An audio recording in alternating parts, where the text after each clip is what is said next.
ख़वातीन व हज़रात, Stockholm Sweden से आरिफ किसाना की जानिब से सलाम कबूल कीजिए। आज के व्लॉग में हम बात करेंगे कि क्या स्वीडन में कम अज़ कम तनख्वाह का कोई कानून है, और किसी जॉब के लिए कम से कम तनख्वाह का कैसे पता चलेगा कि इस जॉब के लिए कितनी तनख्वाह होनी चाहिए। और अगर किसी को किसी काम पे कम तनख्वाह मिल रही है तो वो कैसे मदद ले सकता है ताकि उसको उतनी मुनासिब तनख्वाह मिले, या आप अपने जॉब पे किस तरह से अपनी तनख्वाह बढ़ा सकते हैं। तो इस तरह के मुख्तलिफ जो सवालात आए थे उन तमाम को मैंने लेते हुए आज का ये व्लॉग आपके सामने पेश कर रहा हूँ। पहली बात यह है कि स्वीडन में कुछ दूसरे मुल्कों की तरह ये कानून नहीं है कि मिनिमम सैलरी इतनी होनी चाहिए। तो मिनिमम सैलरी का उस तरह से ब्लैक एंड वाइट कोई इस तरह से स्वीडन में लॉ नहीं है, लेकिन यहाँ पे जो यूनियन है उसने मुख्तलिफ जॉब्स के लिए जो है वो एक गाइडलाइंस दी हुई हैं, और हुकूमत के साथ जब या जो यहाँ पे मुलाजमत देने वाले इदारे हैं उनके साथ जब भी कोई निगोशिएशन होती है तो उसमें वो अपनी रिकमेंडेशंस देते हैं।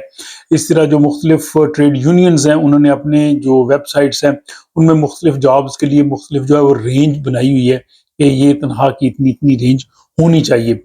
जो बड़ी कंपनियां हैं उन्होंने जो है वो सैलरी बैंड्स भी बनाए हुए हैं, और उसके लिए उन्होंने लिखा है जी कि इतनी क्वालिफिकेशन, इतना तजर्बा, और इस तरह से अगर होगा तो उसको इस तरह से तनख्वाह मिलेगी। अमूमी तौर पे जब भी स्वीडन में आप जॉब के लिए अप्लाई करते हैं, कोई अनाउंस आती है, उसे देखते हैं, अपनी दरख्वास्त भिजवाते हैं, तो उस दरख्वास्त में जो है वो ट्रेड यूनियंस लिखी होती है कि इस जॉब पे कौन कौन सी ट्रेड यूनियंस जो हैं वो एक्टिव हैं, काम कर रही हैं, और उनके नुमाइंदे कौन से हैं। अमूमी तौर पे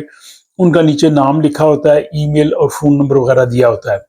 उसके लिए बेहतरीन तरीका है कि अगर कोई जॉब अनाउंस हुई है, अगर आप उसके लिए अप्लाई कर रहे हैं, तो आप मुतलका जो ट्रेड यूनियन का नुमाइंदा है उसको ईमेल करें, उससे पूछें जी कि मैंने इस जॉब के लिए अप्लाई किया है, आपका नाम उस इश्तिहार में था, आप मुझे बताइए कि इस जॉब के लिए तनख्वाह जो है वो कितनी उसकी रेंज है। वो आपको एक रेंज बता देंगे कि ये इस जॉब के लिए इतनी रेंज है। या अगर आप काम कर रहे हैं और काम के दौरान आप महसूस कर रहे हैं जी कि मुझे कम तनख्वाह मिल रही है, तो आप अपने यूनियन वालों से बात कर सकते हैं। स्वीडन में जो है वो फिक्स तनख्वाह का कानून नहीं है, जैसे बाज़ मुल्कों में होता है कि वहाँ पे अगर एक पोस्ट अनाउंस हुई है तो उसके लिए तमाम लोगों की एक जैसी तनख्वाह होगी। यहाँ ऐसे नहीं है, यहाँ सेम जॉब पे सेम जो कह लें कि जो काम की शराइत है या जगह है, उसमें लोगों की तनख्वाहों में थोड़ा बहुत फ़र्क हो सकता है, और वो फ़र्क जो है वो तालीम के हिसाब से, तजर्बे के हिसाब से, ज़िम्मेदारियों के हिसाब से, इन तमाम चीज़ों पे जो है वो डिपेंड करता है। ज़रूरी नहीं कि सेम जॉब पे सब लोगों की सेम तनख्वाह हो। तो इसमें यहाँ पे क्योंकि तनख्वाह जो है वो इनफरादी होती है, और फिर हर साल बाद या 2 साल बाद जिस तरह से वो एग्रीमेंट हो, आपकी जो आपका मैनेजर है या आपकी जॉब पे जो हेड है उसके साथ आपकी जो है वो मुलाकात होती है, जिसको मिदआर बेते समताल कहते हैं, यानी जो एम्प्लॉइज़ हैं उनके साथ जो बातचीत होती है उसमें फिर वो पूरा ओवरऑल जायज़ा लेते हैं आपकी परफॉर्मेंस का,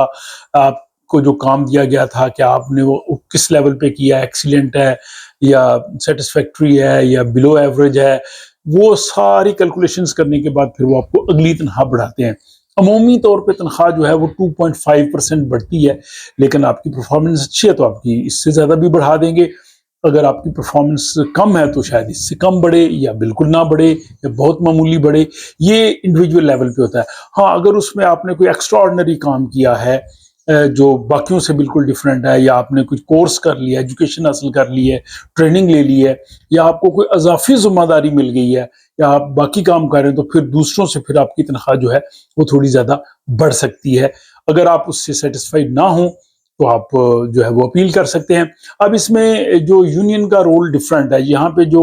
साको के तहत जो लोग आते हैं, जो एकेडमिक एजुकेशन जिनकी होती है, वो इंडिविजुअल अपनी नेगोशिएशन करते हैं इनफरादी तौर पे, और जो साको है वो सेंट्रल लेवल पे बात करती है। लेकिन जो दूसरी यूनियंस हैं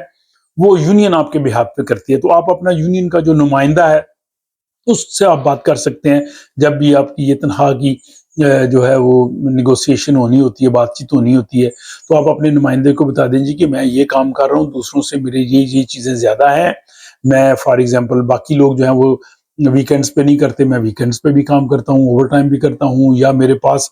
فلاں فلاں زیادہ ذمہ داریاں ہیں، یا میری تعلیم اتنی زیادہ ہے، میرا یا تجربہ اتنا زیادہ ہے، یا میں اضافی طور پہ یہ کام کر رہا ہوں، تو وہ پھر وہ نوٹ کر لے گا۔ پھر جب ان کی بات چیت ہوگی تو پھر اس میں کہے گا کہ ہمارا یہ جو بندہ ہے اس کی تنخواہ اتنی زیادہ بڑھانی چاہیے۔ اور اگر آپ کی تنخواہ فیل کرتے ہیں کہ کم ہے، تو آپ اپنے اسی طرح یونین کے نمائندے سے بات کر سکتے ہیں، آپ جو ایچ آر ہے اس سے بھی بات کر سکتے ہیں۔ لیکن یہاں پہ یہ چیز یہ ذہن میں رکھے کہ ایک جاب میں رہتے ہوئے فوری طور پہ جمپ لگا کے آپ کی تنخواہ بہت زیادہ نہیں بڑھے گی، ایک مناسب حد تک بڑھے گی۔ اگر آپ اس سے بہت زیادہ تنخواہ چاہتے ہیں تو پھر آپ کو جاب چینج کرنا پڑے گا، اور اکثر لوگ جب جاب چینج کرتے ہیں تو نئے جاب پہ ان کو پھر زیادہ تنخواہ جو ہے وہ ملتی ہے۔ پھر یہاں پہ جو تنخواہ کا یہ سارا سسٹم ہے، یہاں تقریباً 90% جو جابز ہوتے ہیں اس سے زیادہ وہ جو ایک یہاں پہ اگریمنٹ ہے، معاہدہ ہے یونینز اور حکومت یا جاب دینے والوں کے درمیان، جس کو کلیکٹیو ایگریمنٹ کہتے ہیں، کلیکٹیو آفتال، اس میں وہ چیزیں وہ ساری ہوتی ہیں جس میں اوور ٹائم ہوتا ہے، بچوں کے لیے اگر آپ چھٹی لیتے ہیں وہ ہے، یا ایون آپ جو ہے وہ اپنی کوئی ہیلدی ایکٹیویٹی کے لیے جس کو فرسک بدراگ کہتے ہیں وہ پینشن وغیرہ، یہ وہ تو یہ سارا کچھ جو ہے وہ اس ایگریمنٹ کے تحت ہوتا ہے۔ جو لوگ اس ایگریمنٹ میں ہوتے ہیں ان کو زیادہ جو ہے وہ تحفظ ہوتا ہے، لیکن جو اس ایگریمنٹ میں باہر ہوتے ہیں ان کے لیے اتنا زیادہ جو ہے وہ تحفظ نہیں ہوتا۔ تو یہ ایک مختصر سا جائزہ ہے تنخواہ یا سیلریز کے حوالے سے۔ زیادہ پرابلم ہوتی ہے کہ جو لوگ چھوٹی کمپنیوں میں کام کرتے ہیں، یا کسی ایسے جو ہے وہ کمپنی میں کام کرتے ہیں جس میں ایک دو جو ہے وہ صرف ملازم ہے، وہاں پہ زیادہ ان چیزوں کی جو ہے وہ پرابلمز ہوتی ہے۔ لیکن جیسے کہ تقریباً ہر موقع پہ میں یہ کہتا ہوں کہ آپ کو یونین کا ممبر بننا چاہیے، اور یونین کا ممبر آپ اپنی جو وہاں پہ جو جاب کرنے والے لوگ ہیں آپ ان سے پوچھ سکتے ہیں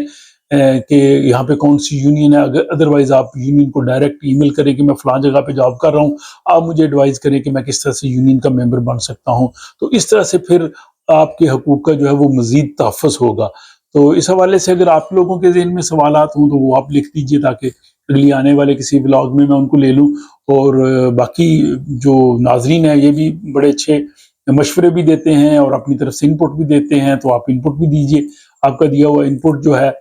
وہ ہو سکتا ہے بہت سے لوگوں کے لیے اور مفید ہو۔ تو اس ولاگ کے حوالے سے بھی اپنی رائے کا ضرور اظہار کیجئے، اور مجھے اجازت دیجئے۔